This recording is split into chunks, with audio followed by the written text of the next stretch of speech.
How y'all doing? Yo, so it's been quite a long time.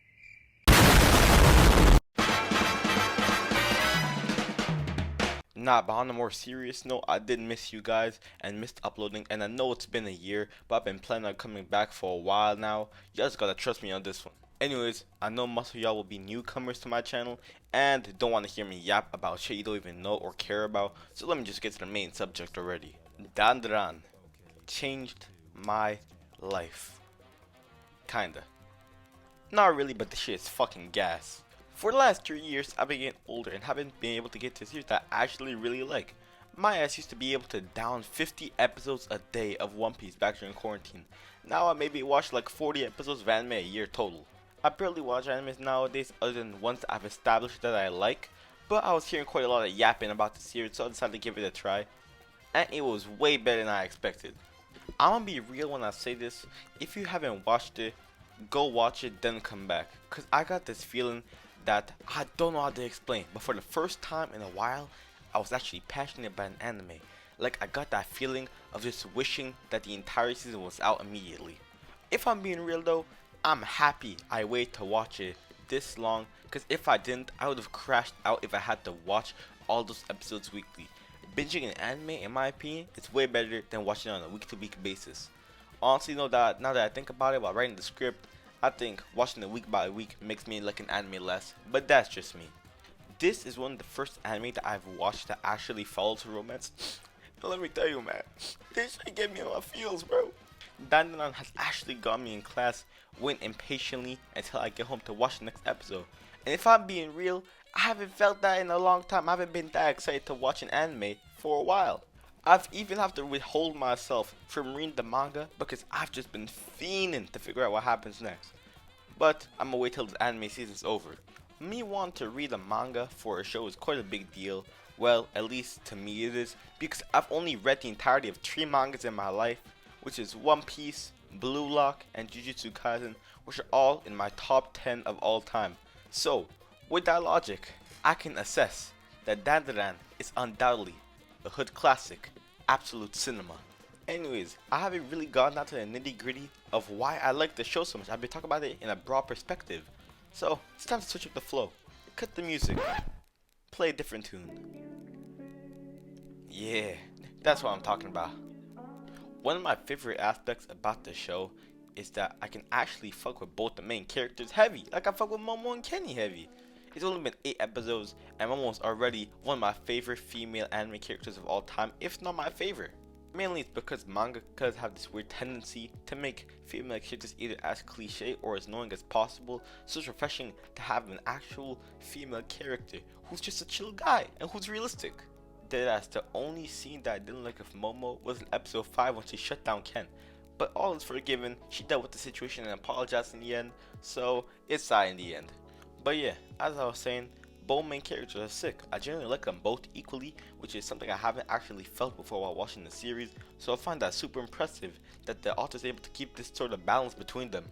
Their dynamic and the way they go from arguing to yapping to being chill to caring about each other is super refreshing to see. Like, they're both unique enough in their own way to the point where you can't sum them up into a category. It's something different, if you know what I mean. I love the way the author made it technically a romance without being too serious about it. Like it was actually realistic. The moments be having me, a certified street N-word, being myself, feeling wholesome. They be having me saying in my head, like if I had some shit going on myself. You know, maybe it's because I secretly wish I had that type of situationship going on in my life. Maybe it's because I get no bitches.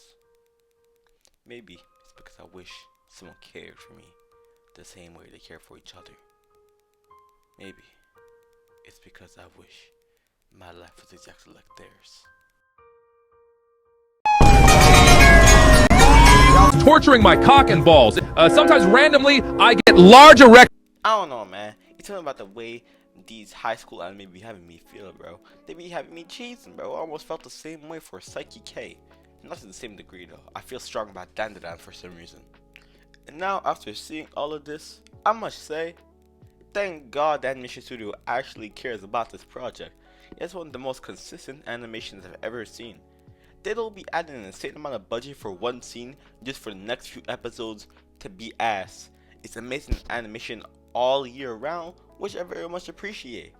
I'm happy it's not getting that Blue Lock treatment because there's no reason why 2023's best-selling manga has been getting PowerPoint presentations on the weekly.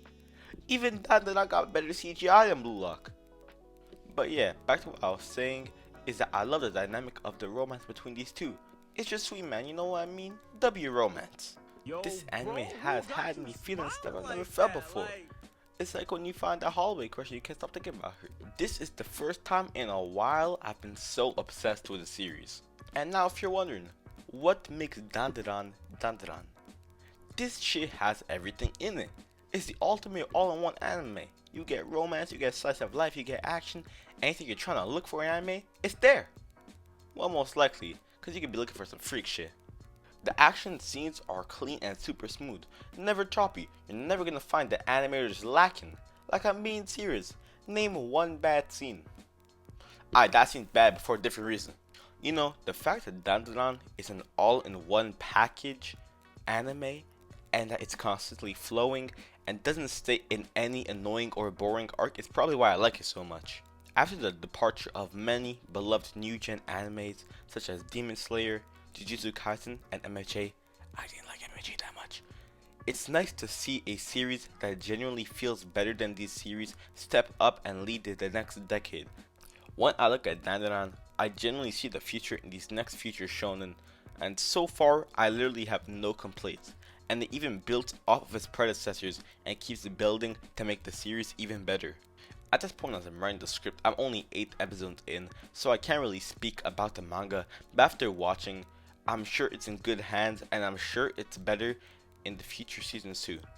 But I'm getting ahead of myself, cause there's no way I'm gonna stop talking about this show without mentioning the plot, the music, or my boo Granny Psycho.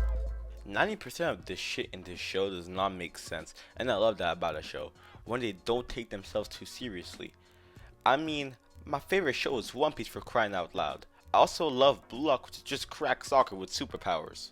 But if you go into the series thinking it's going to be a dumb series, no, it finds a balance yet again within the not serious and the serious aspects of the show.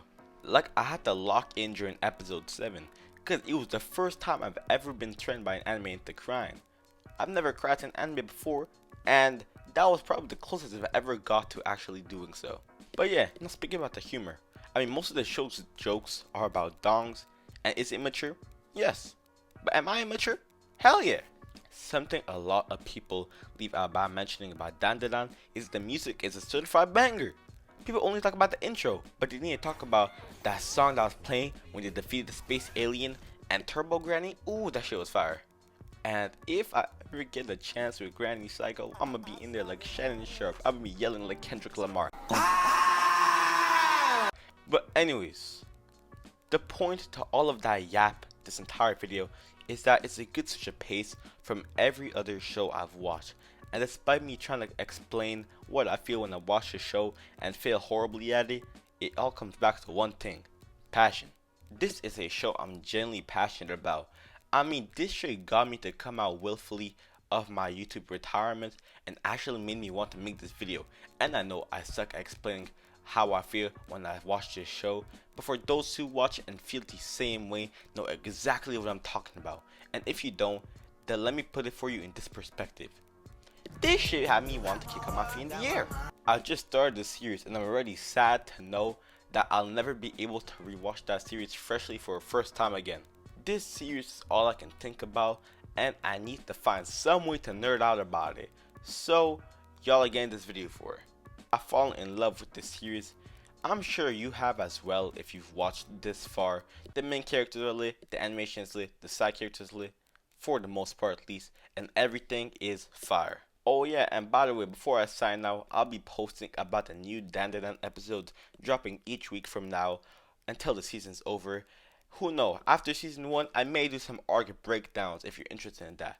So sub up because we're close to 1k subs.